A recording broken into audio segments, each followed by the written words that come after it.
ജബ്ബാർ മൗലവി യാ ഇബാദല്ലാ എഴുതി, പിന്നെ അത് മാറ്റി മാറ്റി പറഞ്ഞു എന്നാണ്. ആ ക്ലിപ്പുണ്ടോ? ബഹുമാന്യ പണ്ഡിതനായിരുന്ന മർഹൂം അബ്ദുൽ ജബ്ബാർ മൗലവി, അല്ലാഹു അദ്ദേഹത്തിന് സ്വർഗം നൽകി അനുഗ്രഹിക്കുമാറാകട്ടെ. യാ ഇബാദല്ലാ എന്ന് തുടങ്ങുന്ന വചനം അൽ ഇസ്ലാഹു മാസികയിൽ പ്രസിദ്ധീകരിച്ചതിന് ശേഷം പിന്നീട് അതിൽ നിങ്ങൾ തിരുത്തൽ വരുത്തിയിട്ടില്ലേ? ഇല്ലെങ്കിൽ ഇല്ലെന്ന് പറയൂ, തിരുത്തിയത് നമുക്ക് കൊണ്ടുവരാവുന്നതേ ഉള്ളൂ. അപ്പൊ എന്താ യാ ഇബാദല്ലാ എന്ന ലേഖനം അൽ ഇസ്ലാഹി പ്രസിദ്ധീകരിച്ച ശേഷം തിരുത്തിയിട്ട് ഞങ്ങൾ പ്രസിദ്ധീകരിച്ചില്ല. പിന്നെ തിരുത്തല് യാ ഇബാദ ഇസ്ലാഹിൽ പ്രസിദ്ധീകരിച്ചിട്ടേ ഇല്ല. അത് കാണിക്ക്, പിന്നല്ലേ തിരുത്ത്. മൂപ്പര് ഇസ്ലാഹും വായിച്ചിട്ടില്ല. ഇതാണ് വിഷയം. യാ ഇബാദല്ലാ എന്ന വിഷയം അൽ ഇസ്ലാഹിൽ വന്നിട്ടേ ഇല്ല. അബ്ദുൽ ജബ്ബാർ മൗലവി എഴുതിയിട്ടേ ഇല്ല. മൂപ്പര് ആ ഹദീസിനെ പറ്റി ഒന്നും പറഞ്ഞിട്ടില്ല, ആ വിഷയം തന്നെ പറഞ്ഞിട്ടില്ല. അതേ മറ്റൊരു വിഷയമാണ് പറഞ്ഞത്.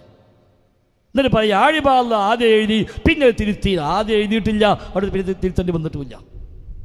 ഒക്കെ ഇങ്ങനെ തന്നെ മൂപ്പരത്തെ പണി, ഒക്കെ തട്ടിപ്പെടുത്തുക. എന്നിട്ട് ഇങ്ങനെ ബിസ്ത ഇങ്ങനെ മാറ്റി മാറ്റി മാറ്റി മാറ്റി പറയാണ്. നിങ്ങളിങ്ങനെ ക്ലിപ്പിട്ട് ഇങ്ങനെ വെറുതെ ജനങ്ങളെ കബളിപ്പിക്കുക എന്നല്ലാതെ ബിസ്ത ഓർഗനൈസേഷൻ അന്നും ഇന്നും എന്നും 2007 ഫെബ്രുവരി വന്ന വിചിന്തനത്തിൽ വന്നതുപോലെ അതാണ് നമ്മുടെ നിലപാട്. അന്നും ഇന്നും എന്നും അത് തന്നെയാണ്. അത് എഴുതുമ്പോൾ പോലും അതിനപ്പുറത്ത് പോയെങ്കിലും വായിച്ചോ പുറത്തു പോയിട്ടില്ല. അതാ വ്യത്യാസം.